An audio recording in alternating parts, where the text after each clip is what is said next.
안녕하세요, 올바른입니다. 저는 이제 20대인데요. 20대임에도 어찌됐든 좀 제가 모은 자산을 테슬라를 사는데 많이 썼습니다. 그런데 제가 왜 테슬라를 사게 되었는지, 왜 테슬라를 산 것에 대해서 후회하지 않고, 왜 이것이 사실 버블 혹은 뭐 급격한 상승이라고 볼 수 있는 패턴들이 여러 보임에도 불구하고 앞으로 더 올라갈 것이라고 생각하는지에 대해서 몇 가지 좀 얘기를 드리려고 합니다. 제가 테슬라를 산 이유는 결국에는 테슬라에서 지금의 가치보다 훨씬 더 성장할 수 있다는 잠재 가치를 봤기 때문입니다.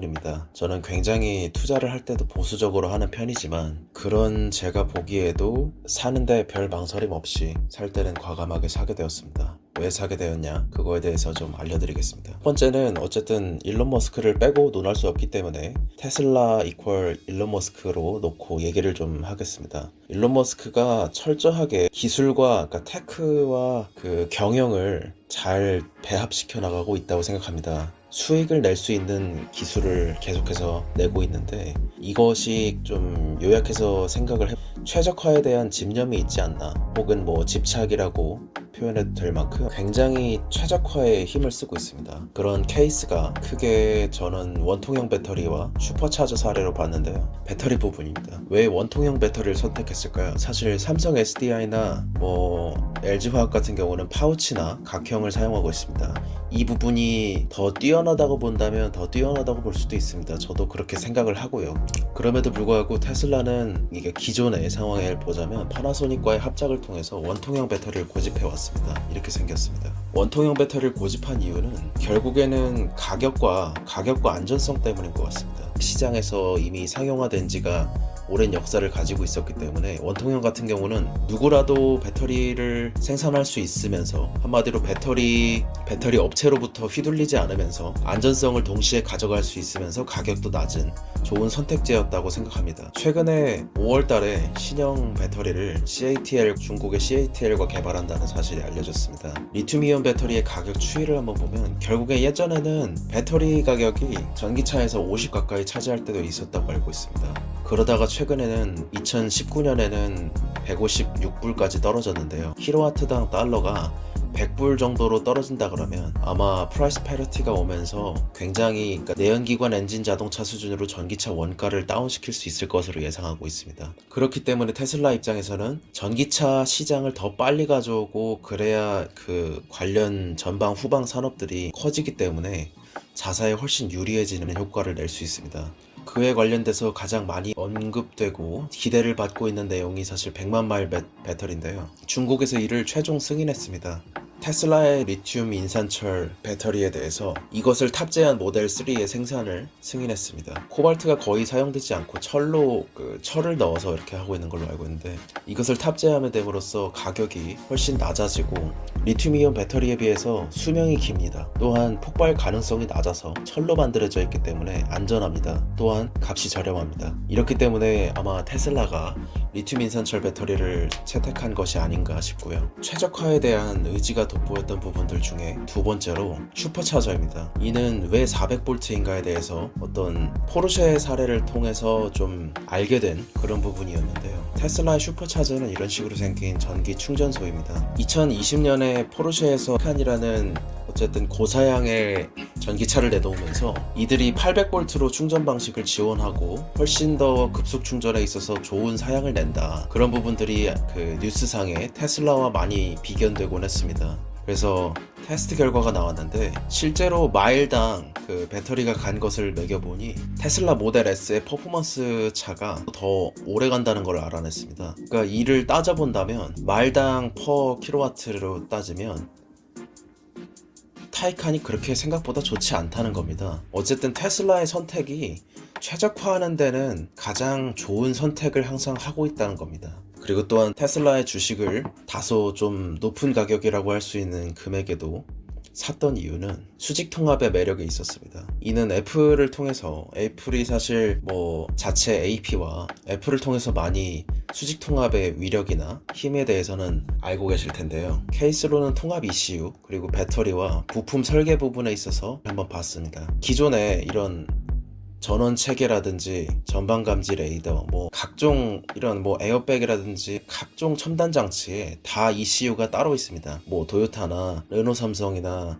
현대나 이런 것들도 줄인다고 줄였지만 이 첨단 장치들이 따로 있습니다만, 테슬라는 이것을 크게 보면 두 개로 압축했습니다. 차량의 시스템을 담당하는 MCU와 그리고 AP, 자율주행 시스템을 담당하는 AP로 나눈 것입니다. 그럼으로써 이것을 통해서 이것이 가장 큰 차이기 때문에 얼마 전에 뭐 도요타나 폭스바겐보다 6년 정도 앞서 있다, 이 기사가 최근에 화두였는데요. 자율주행 시스템에서도 하드웨어 같은 경우는 인텔에서 모빌아이를 통해서 자율주행을 시스템을 했지만 2.5에서는 엔비디아 칩을 통해서 이를 해결했고 3.0부터는 테슬라 자체 개발된 자율주행 칩을 통해서 현재 굴러가고 있습니다. 아까 말씀드렸던 뉴스인데요. 테슬라 모델 3를 분석해봤더니 기술 수준이 토요타나 폭스바겐보다 6년 정도 앞서 있다는 내용이었습니다. 일본의 니케이 BP팀이 수행한 모델 3 분해 결과 공개에 따르면 통합 ECU나 MCU 등이 자동차 업체들 중 가장 기술력이 앞서는 토요타와 폭스바겐을 적어도 6년 이상 앞서고 있다고 평가했습니다. 특히 통합 ECU가 가장 놀랍다고 했는데요. 3kg 미만의 통합 ECU는 파워의 원천이 되는 동시에 부품 공급망 자체를 싹 바꿨다고 평했습니다. 그러면서 더불어 분해팀은 우리의 기술력으로는 테슬라의 자동차, 컴퓨터를 도저히 따라잡을 수 없다고 말했습니다. 이것에 좀 가장 왜 이렇게 6년까지 걸릴까에 대해서 가장 납득이 됐던 부분 중에 하나가,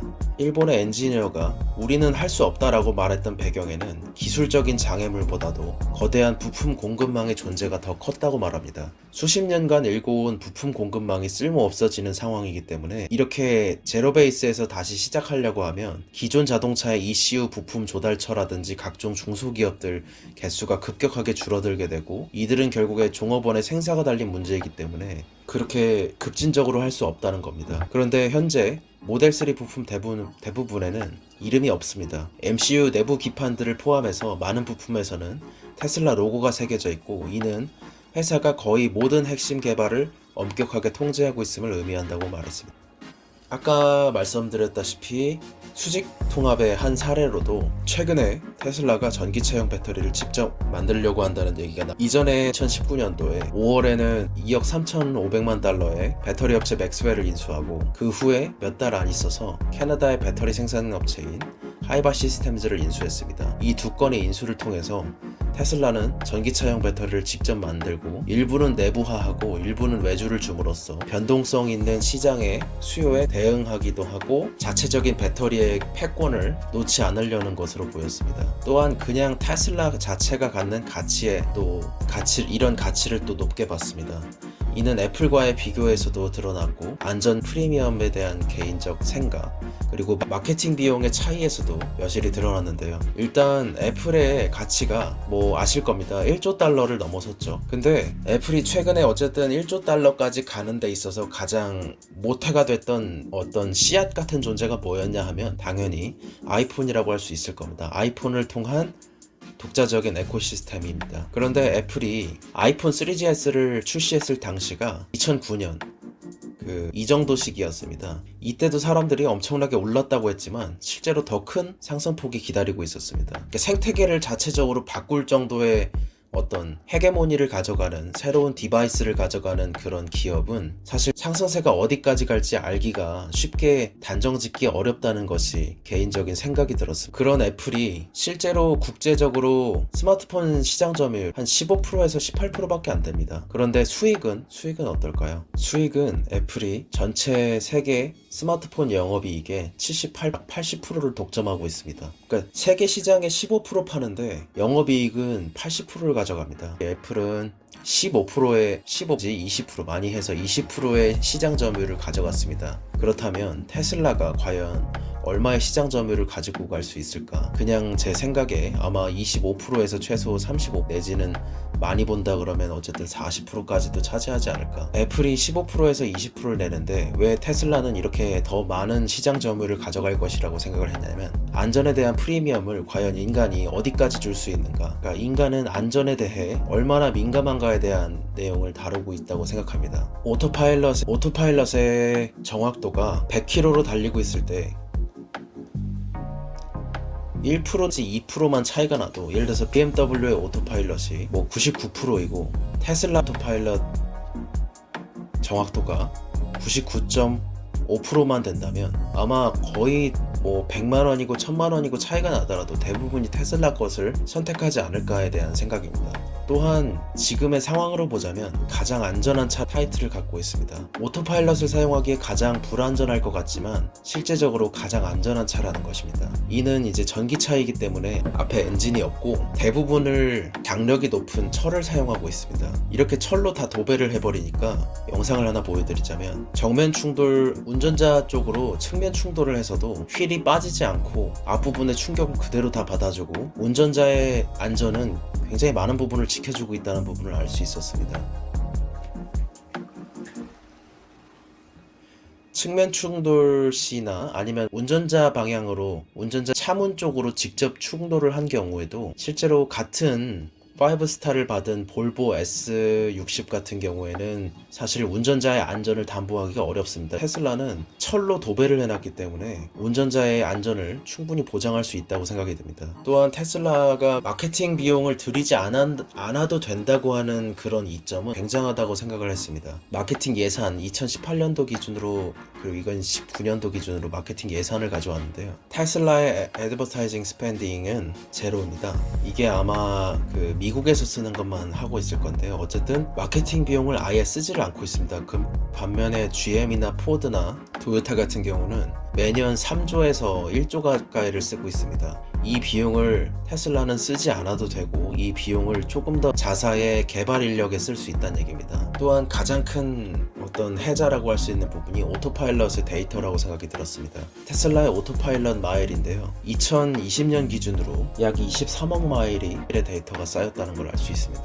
그에 반면에 웨이모 같은 경우는 20 밀리언 밖에 안 됩니다.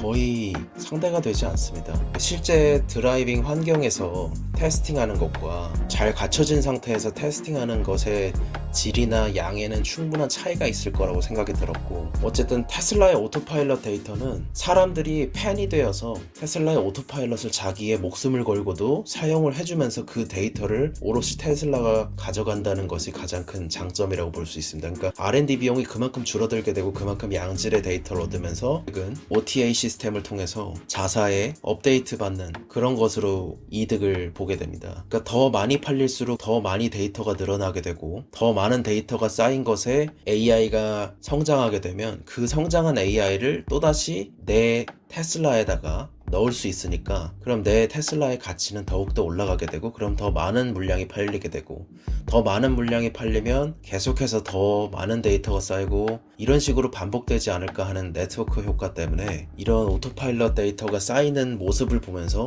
이것이 1위를 굳힐 수 있겠다는 어떤 확신이 들었습니다. 또한 이제 뭐 간단하게 그냥 생각했을 때 이렇게, 개인적으로는 이렇게 생각을 했습니다. 아직 저평가되어 있다고 생각을 했습니다. 도요타의 시가총액이 기준으로 183빌리언이고 우버의 시가총액이 55조, 그냥 조 단위로 달러 1200원 이런 거 떼고 그냥 조 단위로 그냥 본다 그러면 183조와 55조입니다. 그런데 지금 테슬라의 가치는 지금 최근에 떨어진 것도 있지만 지금 173조밖에 되지 않습니다. 그래서 239조에 합친다고 해도 어쨌든 65조만큼의 더 올라갈 룸이 남았다고 생각이 되어서, 지금 저는 이제 이거보다는 지금 훨씬 싸게 샀지만 그럼에도 불구하고 아직까지 상승할 여력이 있고 앞으로의 애플이 보여준 그 혁신을 계속해서 지금 테슬라가 보여줄 수 있다고 생각이 되면 무조건 전기차 시장의 1등은 테슬라가 점유하게 되고, 그때 가서의 주가는 더 충분히 높아질 수 있다. 그래서 이제 테슬라의 주식을 사게 된 주주가 되었습니다. 지금 단순히 뭐 조정받아서 800불까지 떨어진다고 해도 뭐 팔 생각은 전혀 없습니다, 사실. 그래서 계속해서 가지고 있으면서 다른 주식이나 ETF나 이런 것에 대해서도 관심을 가지고, 아마 저는 이제 20대이기 때문에 제가 돈이 있었다면 사고 싶은 주식 혹은 ETF 이런 것에 대해서도 조금 소개를 드릴 것 같고요. 제가 일단 가장 많은 비중을 가지고 있는 것이 테슬라이기 때문에 이것에 대해서 좀 소개를 드렸습니다. 좋은 하루 되시고요. 감사합니다. 올바른이었습니다.